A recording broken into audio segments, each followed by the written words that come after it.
Seja muito bem-vindo ao canal do Dali Otaku. Então, Dali Otaku em tudo, meus queridos. E na obra de hoje nós vamos falar sobre o mundo que foi tomado pelos demônios. E algumas pessoas, a maioria das pessoas que sobreviveram sobre esses ataques dos demônios, eles despertaram poderes. Mas para isso eles têm que frequentar academias, escolas voltadas para essas realidades. E o nosso prota até então não despertou os poderes. Porém, quando ele foi salvar alguém, algo aconteceu.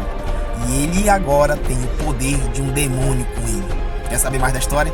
Vamos começar, vamos pro vídeo. Mas antes disso, se inscreve no canal, deixa teu like. Vamos que vamos, aqui no canal do Dali Otaku. Então, Dali Otaku neles, rapaziada. Já fazem 20 anos desde quando os demônios vieram para esse mundo. Eles são brutais e causam incontáveis desastres. Um grande número de humanos se tornaram comida para eles. Para quem pudesse sobreviver, alguns humanos com poderes e corpos mutantes começaram a surgir para lutar contra esses monstros. E hoje em dia foi criado a profissão que luta e caça e mata os demônios. E essas pessoas são conhecidas e são chamadas de caçadores. Para que os humanos fossem capazes de lutar contra os demônios, foram instalados em vários locais academias que treinavam esses caçadores. E essa daqui é uma, a Academia Xia Dongzhou. Aqui, aqueles que têm poderes são presenteados com altos status, tanto dentro das academias, como dentro das cidades em que eles atuam. Bom, mas eu sou o Feng Cheng. Na verdade, eu não tenho nenhum talento. E esse aí é o nosso prota. Ele tá contando tudo isso. E ao mesmo tempo tá tomando a saraivada de P agora, nesse instante. E ele continua. Eu estive praticando nessa academia por 3 anos, mas eu ainda não despertei nenhum dos meus poderes. Mas eu sou chamado de o mais fraco da academia. Por isso que eu apanho e sofro bullying todos os dias aqui. E nesse momento já mostra ele amarrado ali, com umas correntes ali na grade. E ele fala, eu não tinha me tocado que eu estou quase me formando e ainda continuo sendo muito bullyingado. E já mostra esse lourinho com bastão ali, com choque nele, e esbagaçando a cara do Feng Cheng. E o lourinho fica, haha, ei Feng Cheng, você é um cara durão, hein? Mesmo depois de apanhar mais de meia hora, você ainda continua acordado, né?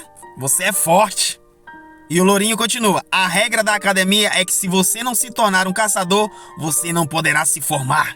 E esses 3 valentões aí ficam olhando pra ele. E o lourinho continua. Esse cara ainda não despertou seus poderes, né? Ele não pode ser um caçador. Ele terá que repetir o ano de novo. Mas o Feng Cheng fala. Chen Tianyo, né? Ah, você não se acha melhor do que eu não, só porque você despertou seus poderes. E mostra o prota todo estourado aí, cara, que esses 3 fizeram com ele aí. E o lourinho de novo já pega ali a barra de metal envolta em choque e vai descer ele de novo no Feng Cheng. Ele fala, foi mal, mas você acha mesmo que seria melhor do que eu se você tivesse despertado seus poderes, Cheng? Fracotes como você merecem ser esmagados! E na hora que ele vai dar-lhe uma porrada no Cheng, o Feng Cheng se espanta e olha ali mais tranquilizado um pouco. Porque ele vê esses 3 otários voando com uma rajada de vento. Vê uma mulher ali se aproximando e fala, ah, então é engraçado fazer bullying com seu colega, né? Ah, que bonito, hein? Vocês 3, vocês são tão chatos, hein? E essa garota fala. O Feng olhando pra ela fala, ah, essa é Ling Yong, a presidente da nossa sala, a aluna mais forte da academia. Bom, ela é minha melhor amiga, né? Nós somos amigos de infância. E nesse instante ali, os 2 baba-ovo ali do lourinho já carrega ele e o lourinho fala, Ling Yong, como você ousa ajudar um lixo incompetente desse, hein? E a Ling Yong fala, sumam daqui vocês 3, ou eu vou ter que lhes matar. E ela levanta uma rajada de vento metendo medo nos 3. E os 2 falam pro lourinho, vamos embora daqui, bora embora. Caramba, essa menina é muito forte. Feng, dessa vez você escapou, mas da próxima eu vou te pegar. Instantaneamente o Feng ali já se solta das amarras que tava prendendo ele ali na grade. E o Feng, Ling Yong, muito obrigado, viu, por essa ajuda. Aqueles 3 ali, caramba, todo o tempo é isso. E a Ling Yong fala pro Feng, o teste finais são daqui a 1 mês. E você ainda não despertou seus poderes, né, Feng? Você acha que vai repetir de ano? E o Feng, ah, é impossível repetir. A minha condição não permite isso. E o Feng continua a explicar pra Ling Yong. 5 anos atrás, meus pais morreram em um ataque de demônio. E desde então a minha irmã assumiu a responsabilidade da família. Bom, ela não tem condições de pagar por mais 1 ano se eu repetir aqui. Então, se eu não despertar os meus poderes de caçador, é duro, mas eu vou ter que deixar a academia. A Ling Yong dá-lhe um porradão na grade ali que espanta o Feng. E ela olhando pro Feng, cala a boca, não fale isso, não pense em desistir. Ainda você tem 1 mês. Vá treinar. Eu sei que você é capaz de despertar os seus poderes, Feng. Mas se você não despertar os seus poderes antes dos testes finais, Feng, então você será um perdedor pra sempre. Um verdadeiro patético pro resto da sua vida. Ela vira de costas e vai-se embora andando. E o Feng fala: ah, Ling Ling, como sempre, desde criança você sempre foi bruta assim. Entretanto, você tem razão. Já que você falou isso, eu vou voltar a treinar. Só que agora eu vou treinar em dobro. E corta pra ele correndo ali no meio da galera ali, cruzando a cidade. Ele fala: eu acho que eu posso correr 20 quilômetros da academia até lá em casa. Mesmo que eu seja o mais fraco da academia, só porque ainda não despertei meus poderes, eu vou virar esse jogo. Eu quero ser da elite, assim como Ling Yong é. E ele é altamente determinado, cruzando a cidade, correndo com tudo que pode, com toda a sua força e todo o seu empenho. Eu sei que se eu treinar em dobro, em algum momento eu vou ser capaz de despertar os meus poderes. De repente ele se depara com 2 jovens. Corram, corram, saiam daqui, é um demônio. Tem um demônio ali, corram todos, saiam de perto.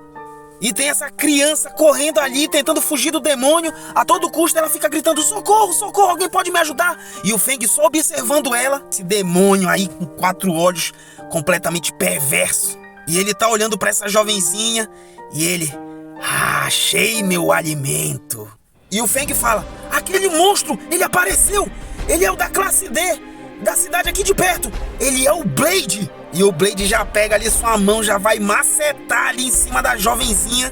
O Feng: eu tenho que ajudar ela. No instante que o Blade deu um ataque na jovem, ele errou o ataque na jovem e ele percebe que ele só acertou o chão. E quando corta pra imagem, o Feng conseguiu salvar aquela criança e sai carregando com ela no colo, correndo na frente do demônio.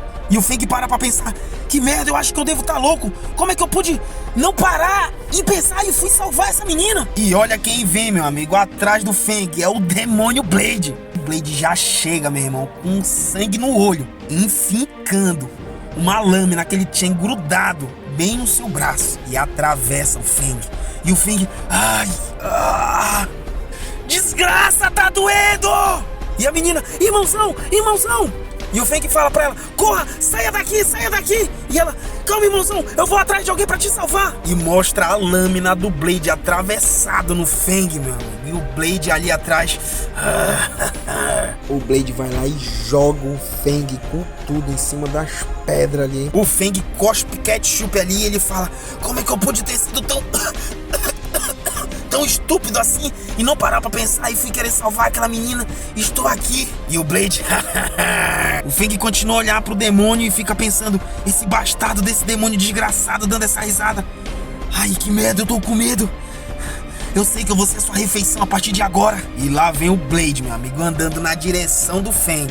E o Feng fala: tem alguma coisa que eu poderia fazer? Eu sei que eu poderia revidar de alguma forma. E o Blade já vem cravando as suas unhas ali nos peitos ali do Feng. E na hora que ele começa a esmagar o Feng no chão, o Feng fala: então isso é poder, essa é a diferença. Eu me sinto tão miserável só de pensar que eu vou morrer desse jeito. Mas eu ainda não me tornei um caçador. Eu ainda não fiquei mais forte que a Ling Yong. Eu ainda não dei a vida que eu quero dar à minha irmã. Eu vou te matar. Eu quero viver. Eu vou te matar, Blade. Eu vou te matar. Eu vou te matar. Eu vou te matar, Blade. E parece uma mensagem: você despertou o forte desejo de matar alguém. Você cumpriu a condição: se fundir com um matador de demônios. E no momento que ele tá quase morrendo, uma voz surge falando: sua vida está chegando ao fim. Você deseja se fundir com algum matador de demônios, Feng? E o Feng: onde eu estou? Com quem? Com quem eu estou falando? O que significa se fundir com um matador de demônios? O que é essa mão? O que é você? O que é tudo isso? O que está acontecendo? Ah! Que lugar é esse aqui? Eu quero sair daqui! Que diabos é isso? Isso aqui será que é um pós-vida? E a voz permanece: você está em perigo. Restam apenas 10 segundos para a sua vida, Feng. Você deseja se fundir com um matador de demônios? E o Feng ali em volta a várias mãos de demônios ali, como se estivesse no inferno. E ele fala: eu ainda tenho que escolher? Eu tenho alguma outra chance? E nesse instante ele resolve se fundir com o demônio. E ele já coloca o seu dedo ali, junto a uma garra que surge ali, e volta como se fosse um pacto. E ele conseguiu fazer uma fusão bem sucedida com o demônio. A voz fala: você ganhou o poder de matador de demônios, Feng. que ele termina de fazer essa fusão com esse matador de demônios, ele já surge ali praticamente da morte. E ele tá debaixo dos pés do Blade ali, já saindo uma áurea vermelha dele. E uma explosão acontece nesse instante que o Blade é jogado com uma força pra trás. Que o Blade para lá no outro lado da rua e não sabe o que tá acontecendo. Mas ele fica olhando aquele demônio surgindo na frente dele mesmo. E ele tá completamente em choque agora, o Blade. E o Feng olha para a sua mão e vê que é uma garra, olha para os seus pés e vê que não é mais normal. E a voz fala: a forma matador de demônio foi ativada. E o Feng gritando ali, se transformando. Ah! Ele fica analisando todo o seu corpo. E o Feng: o que é tudo isso? O que eu sou agora? Eu não posso acreditar. Será que eu me tornei um demônio? Esse que meu cérebro tá quebrado no meio. Ai, é como se eu fosse desmaiar a qualquer momento. O Blade já voa pra cima dele só porque ele tá com a guarda baixa. E a voz continua falando ali no seu subconsciente: mate o inimigo, mate o inimigo. E o Feng já se esperta ali, vendo que o Blade tá vindo em sua direção. O Blade já coloca de novo aquela lâmina ali pra matar o Feng. Mas o Feng habilmente segura a lâmina que o Blade tá querendo traçalhar ele. Com uma facilidade incrível, ele pega ali com as suas mãos a lâmina do Blade e empurra o Blade com todo o ódio pra trás. O Blade vai voando com a força que o Feng empurrou ele. E ele cai no meio do monte de pedra, se estourando de costa lá. Já começa a cuspir ketchup ali o Blade. E sem espaço pra pensar, meu amigo, o Feng já vai pra cima. Já pega na mandíbula ali do Blade ali, já querendo quebrar a boca dele. E gás. E ele pega ali pela boca dele e sai arrastando ele, cortando a cidade com a velocidade incrível de um demônio. E colide o Blade numa parede toda estraçalhada já de pedra. E ao mesmo tempo o Blade não se dá por vencido, já puxa ali num corte meio que de surpresa, querendo cortar a cabeça do Feng. O Feng se desvia e olha assim pro Blade e fala: muito lento você, muito lento. E já mete um socão na lata do Blade. Manda o Blade voando pros ares com essa torboada que ele enfiou no Blade agora. E tem dois jovens ali filmando e vendo tudo, e um fala pro outro: olha, o que você está vendo? Será que eu tô vendo isso mesmo? É um demônio atacando outro demônio? Eu não acredito nisso. O Feng tá escutando o que aqueles dois jovens estão falando, e ele já olha pros jovens ali. E os jovens: caramba, a gente tá morto! Aquele demônio vai matar a gente! E a voz ali no subconsciente do Feng fala: mate os humanos, mate aqueles humanos que estão te vendo agora! E o Feng começa a combater com essa voz falando: aquela voz estranha apareceu de novo na minha cabeça! Não vou fazer isso! E a voz: mate os humanos que estão te vendo! Mate aqueles humanos que estão te vendo! E o Feng olha pra eles e grita: ei, vocês dois, saiam daqui se vocês não quiserem ser mortos! Vamos sair correndo daqui! Aquele demônio falou pra gente correr! Corre! O Blade se levanta ainda ali, envolto em raiva e ódio no coração, por trás do Feng. E o Feng: mesmo depois de eu ter me fundido com esse matador de demônios, eu ainda irei manter a minha humanidade, custe o que custar. E o Blade vem pra cima do Feng. Ah! O Feng olhando pro Blade, já atacando o Blade, ele fala: esses punhos aqui só irão funcionar contra os inimigos. E ele mete outro tubão agora no Blade, com todo o ódio que ele tá sentindo agora e toda a convicção do seu poder, que ele simplesmente oblitera o Blade. Não sobra nada. E a voz fala ali: você matou o demônio Blade. Você roubou do oponente suas habilidades, a mão da espada. E o Feng fica pensando ali: o quê? Como assim? Quando você mata o inimigo, você rouba agora o poder dele? Então esse que é o tal do matador de demônios. É isso que significa. Então quanto mais eu matar, mais eu vou roubar poderes pra mim.